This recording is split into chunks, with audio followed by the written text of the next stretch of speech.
وما منع الناس أن يؤمنوا إذ جاءهم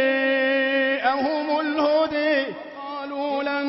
نؤمن لك حتى تفجر لنا من الأرض ينبوعا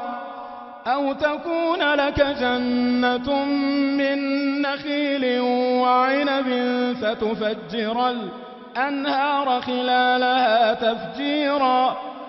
أو تسقط السماء كما زعمت علينا كسفا أو تأتي بالله والملائكة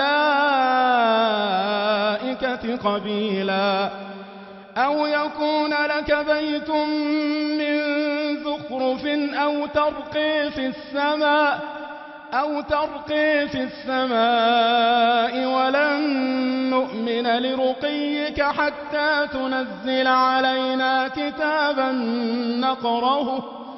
قل سبحان ربي هل كنت إلا بشرا رسولا وما منع الناس أن يؤمنوا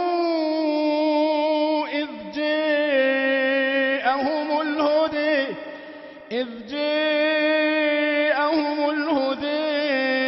إلا أن قالوا أبعث الله بشرا رسولا قل لو كان في الأرض ملائكة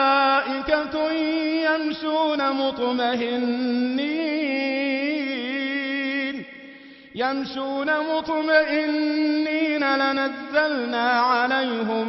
من السماء